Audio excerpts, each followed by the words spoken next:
Earth Clues Part 9, The Magic Show. This is part of a series of clues that can help you get your head around both the design of the flat Earth system we live in and who has been involved in the deception to hide it from you. This flat Earth perspective initially started out as a problem-solving exercise that was going to be built into Clue 7, otherwise known as the Long Haul. But after some research and a little patience, it has evolved into something that warranted its own section, and is a perfect example of good things come to those who wait. So emails and phone calls have been coming in, almost all of them positive. Several people from around the world commented on the southern plane routes. They said that while 95% of the long routes in that hemisphere were connections, which in itself raises red flags, there were a few pesky non-stops that seemed to contradict the overall logic. The question then posed to me was obviously, are they real flights? Could they be put there to throw the Flat Earth group off? If it was a trick, could I figure out what it was and how it was accomplished? I accepted the challenge and started my impression of Morgan Freeman as he went up against the Four Horsemen magician crew. Now, admittedly, I was skeptical to start, because the flights went against the third rule, that being the flat Earth has no shortcuts. Only a globe has shortcuts. As in magic, I had to assume the rule was not being broken, but only hidden, or having the illusion of being broken. But first, I had to see the trick itself. I had to see the planes in question, and see them make the route. Anyone can list a flight, but does it actually go from point A to point B? With the help of several other people, this was then put to the test. While just about everyone with a cell phone knows about GPS and how it can track things, many people don't know that even though it's a system built by the military, there is a very public aspect to it. So while your phone is tracked at all times, so are other things, most notably all air traffic. Now, if you're military, you could view military planes. If you work at a cargo carrier like UPS or FedEx, you can view transport planes. The general public is mostly limited to commercial air traffic. This can be viewed in several places, and the one I chose was planefinder.net. You can use others like FlightAware, Flight Radar 24, Flight Tracker. It makes no difference because they are all tied into the same exact GPS system. All these sites do basically the same thing. Track every commercial plane in the world from start to end in real time. So I spend day after day looking at the Plane Finder global map, which you see here. At any given time, it's tracking between 3,000 to 7,000 flights that are en route anywhere in the world. You'll notice two different colors for planes, red and yellow. Yellow just means there's a 5-minute delay in processing and only applies to the United States. The point here is, in order to prove out these flights that go against flat Earth theory, I need to watch a few as they cross either the South Pacific or Indian Oceans. The web page updates automatically, but just to be sure, I close and reopen the page every 30 minutes or so and wait for an ocean plane. And I wait, and I wait, and I wait some more. Hours pass, days pass, and no red planes to entertain me.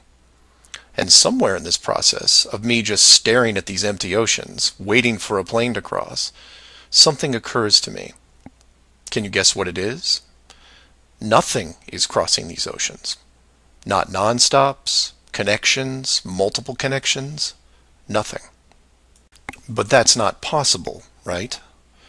The planes have to reach their destinations. So I change gears and just watch the coastlines of anything in the southern hemisphere, and I start to see it. I follow a simple plane out of Brazil on its way to South Africa, which, by the way, is not part of the long haul argument. It's offshore just a few hundred miles. I get something to drink, and when I come back, it's gone. Just a glitch, right? So I follow another, and another, and the same thing happens again and again.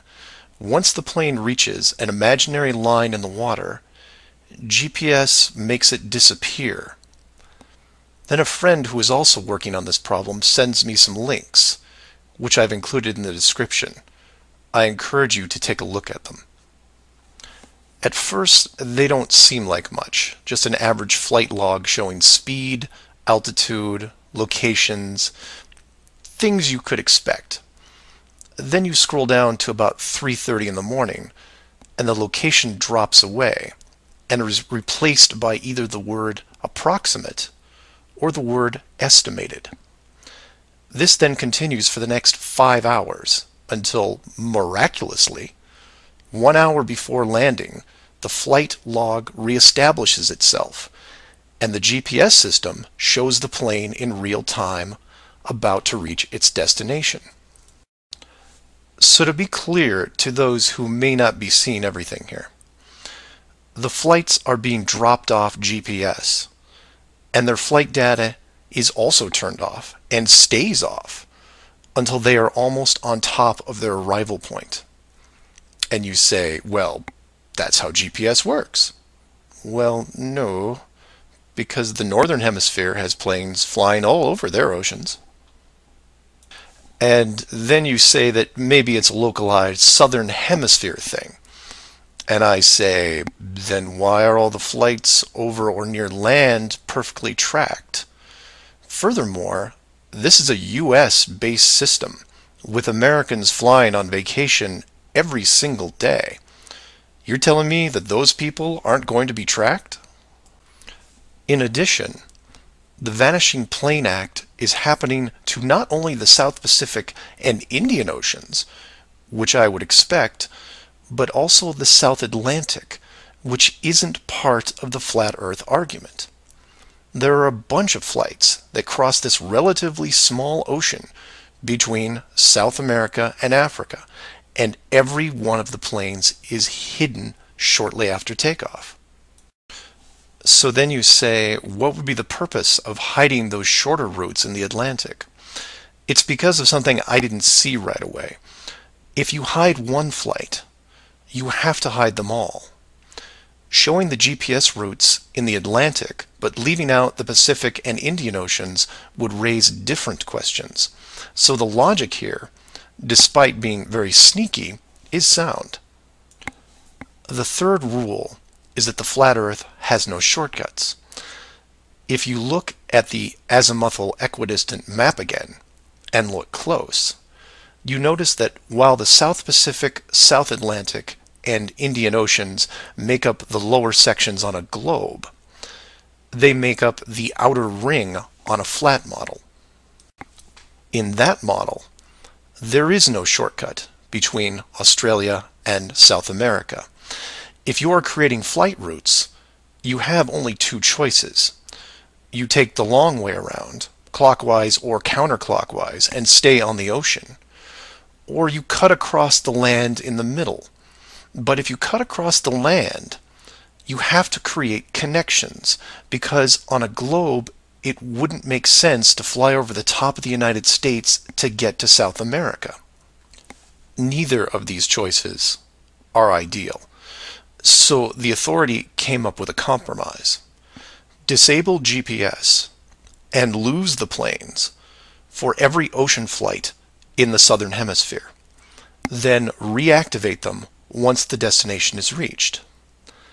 This is just one of the lengths that they are willing to use to keep you from seeing it.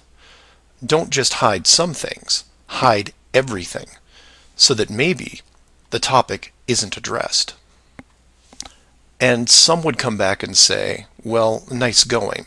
You just pointed out a flaw in their system, and sooner or later they will fix the gap. Maybe. But not soon, I think. Remember, this is a rule, not a guideline. They can't change the map, so they have to work within its limitations. If they have a better workaround, I can't wait to see it. So do your own research and ask questions. Oh, by the way, welcome to the Flat Earth, and enjoy your flight.